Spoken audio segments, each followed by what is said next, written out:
The biggest categories where we see a ton of savings is merchant services, so your POS systems, your credit card machines, telecom, waste management. I don't think people realize there's a lot of hidden fees that can be removed. We look at all your vendor contracts, each and every single line item to figure out where you're overspending. We tell their current vendor, hey, listen, we're going to be comparing you to 3,700 vendors. Today, we're exploring the world of cost optimization and how uncovering hidden spending can strengthen your bottom line. My vision is not to just be one and done. I want to make sure that we're continuously monitoring it. It's not about cutting corners. It's about understanding your data.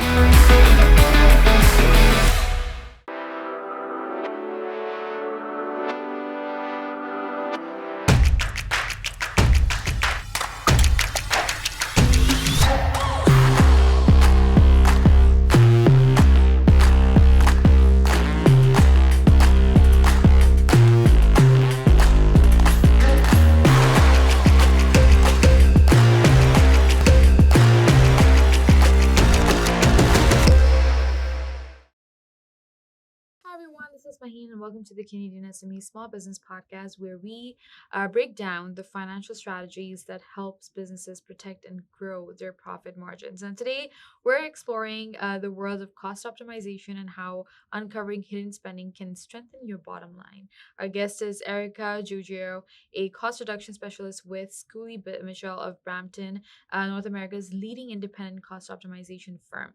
Erika helps businesses identify savings in areas like telecom, shipping, and software, with Schooley Michel's averaging $28,000 in annual savings for clients through a free, no obligation audit.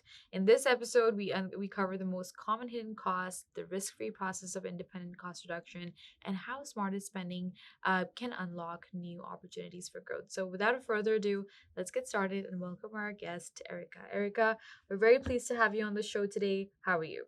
I'm great. How are you? Very well. Thank you so much for being on the show with us.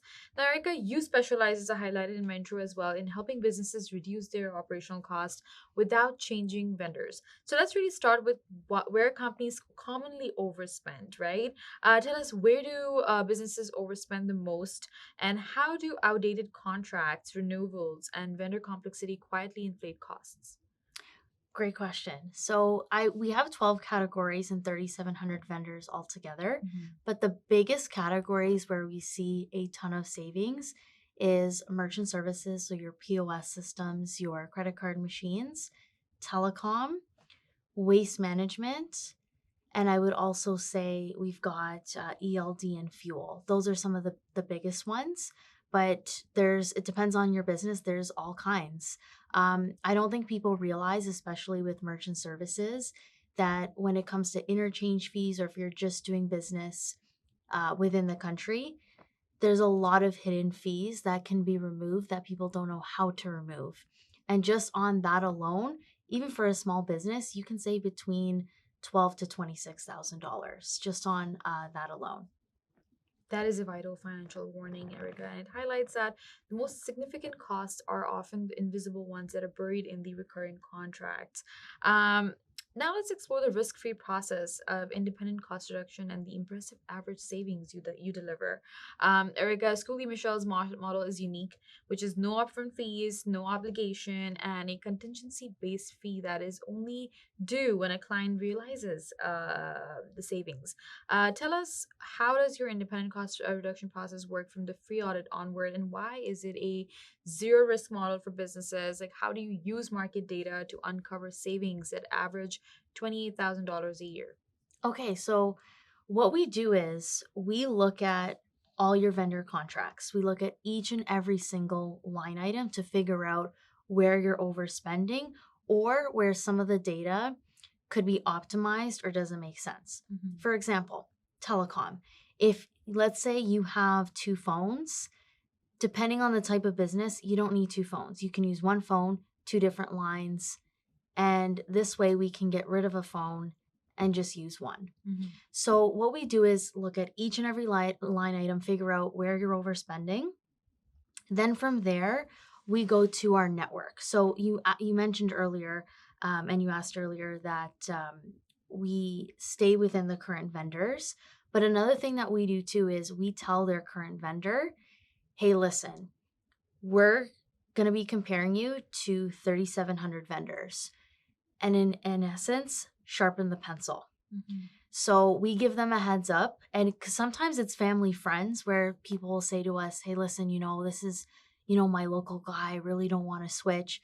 You don't have to switch. But we will give them a heads up that they will be compared to some other people across North America. Then from there, we look to see, okay, within your terms and conditions, which no one reads, where certain things can be broken and where we can alter some of those contracts. Sometimes, and I'll use, let's say, telecommunications as the example, they'll give you an opt-out to get it bought out. Let's say $75 or $150. If you're going to save another $10,000, sometimes it might be better just to say, hey, here's $75, we'll buy you out. Mm-hmm. So what we do is over a 4 to 6 week period, depending on the size of the business, our head office, there's 250 people, they're sitting there with a magnifying glass, going through each and every item. Within that 4 to 6 weeks, we come back and we say, hey, listen, here's what we found in your vendors. No upfront fees until we find what we've saved you. So sometimes it's over 100,000, sometimes it's 26,000, sometimes it's $1 million.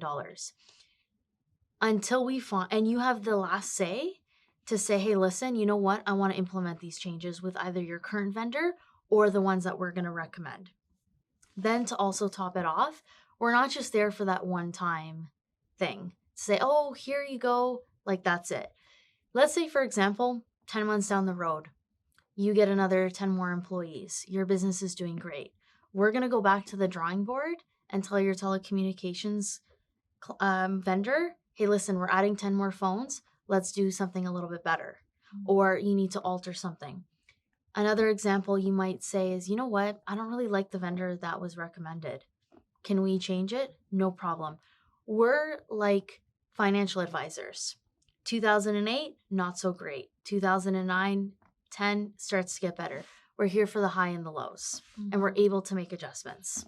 That is a fantastic and a risk-free value proposition, Erika. And it's clear that the contingency-based model that aligns your success directly with the client's savings. I like that correlation right there. Now let's discuss the strategic value of reducing the operational costs in today's economic environment. Erika, reducing operational costs directly impacts a business's capacity to grow and invest. And this is such a paramount in today's economic environment.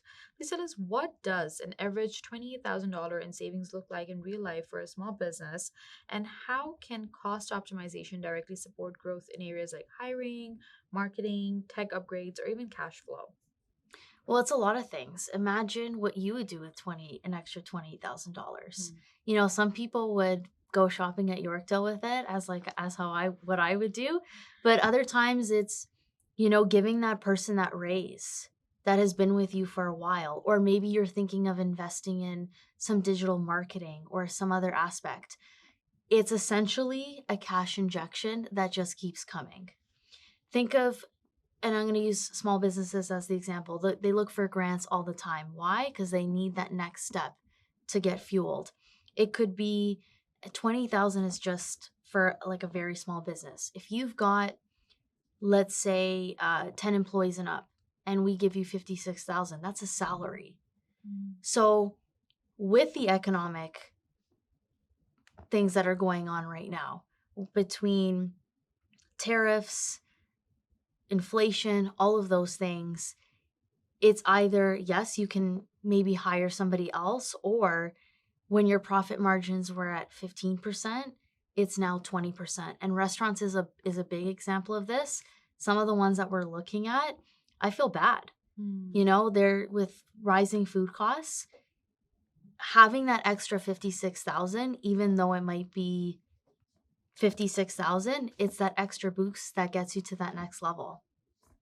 That is a crucial and strategic point, Erica, and it kind of quantifies the savings and links them to directly to growth initiatives and improve cash flow for sure. Business, if you are leaving money on the table in your business, then please learn from Erica, a cost reduction specialist at Schooley Mitchell, about hidden operational costs, the risk-free audit process, and how to unlock the average $28,000 in savings to fuel your business growth. Now let's continue our conversation with Erica. Now we're going to take a quick break. Stay right where you are because when we come back, we'll dig into Erica's unique mindset and how her analytical approach uncovers savings most businesses never spot. Please don't go nowhere. Hey, you think you know UPS? Yeah, that's us. Everybody knows that. You know what you didn't know? This. Okay, try to keep up. Ocean, us. Ground, rail, air, so us. Guess who? Us. Customs cleared, borders cleared, done. Us. You still with me? Wait for it. Boom. Us. Intelligent, automated, fulfillment. Us. Yep. Healthcare too. Digital your thing? Yeah. Well, book it, ship it, track it. You feeling me yet? Yep. That's all us. That's all UPS.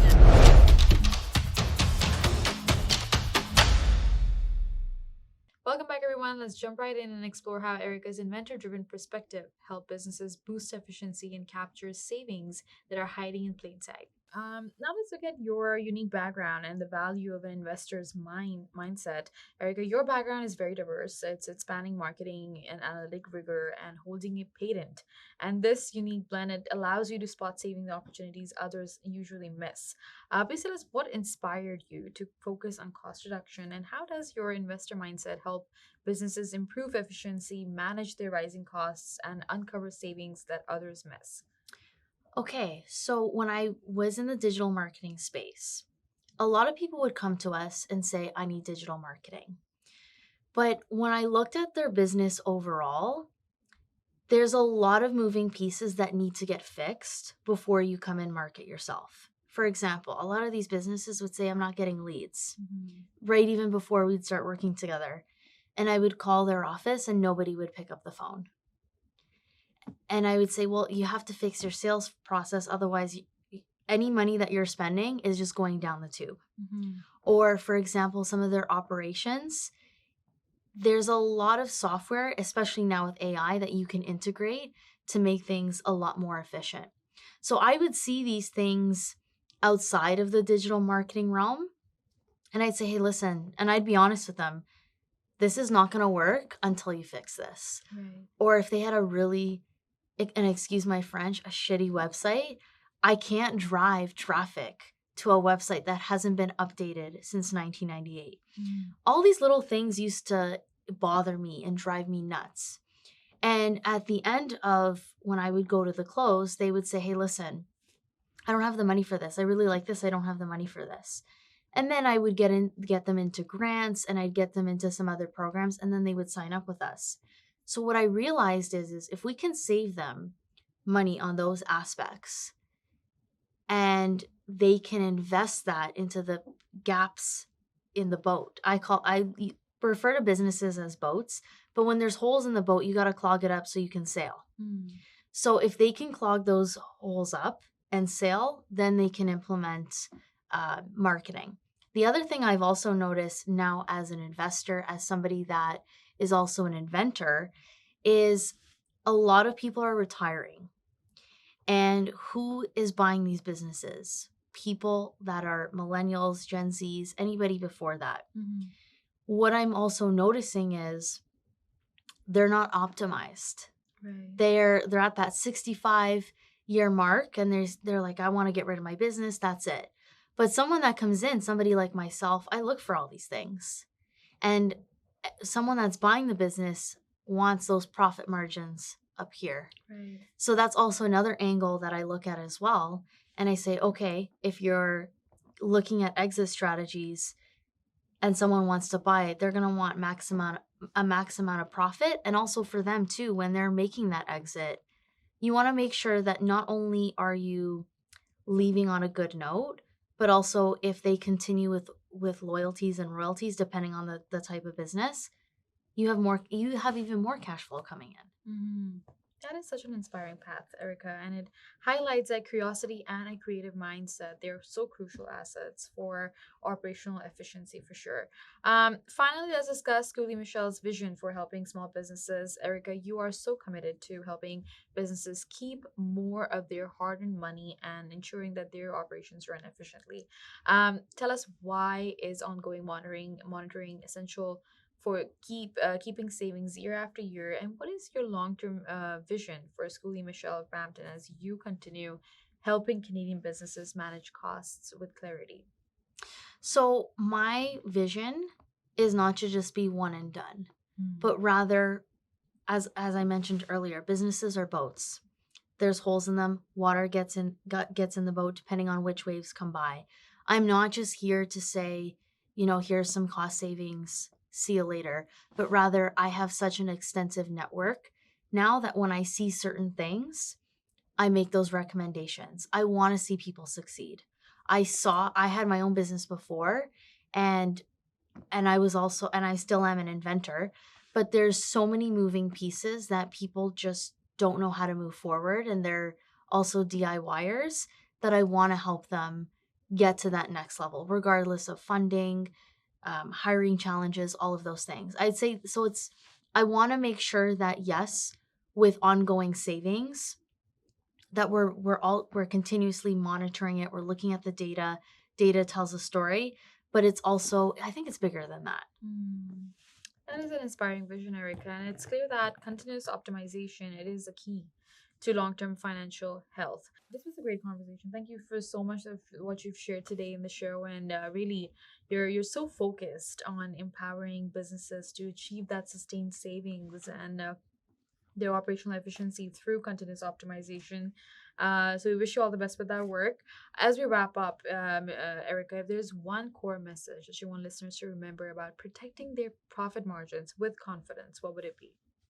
I would say that it's not about cutting corners. It's about understanding your data, what that means for your business, and how it tells a story. And with experts like myself or anybody else in the industry, we're here to help you find those savings for you to invest it in other areas of your business to help you grow. That is a powerful and a very actionable message. Thank you so much, Erika, for being on the show with us and for sharing such great expertise and your vision. Thank you for your time. No, thank you for having me. And that was a valuable conversation with Erika on uncovering hidden costs and the power of independent cost reduction. Again, thank you so much for tuning into the podcast. We really appreciate your continued support. Please subscribe by visiting at CanadianSME.ca for tools and resources to support your business. Before we leave, a special shout out to our partners, RBC, UPS, Avon Global College, ADP, and Google for their continued support. Till then, we'll see you in the next episode.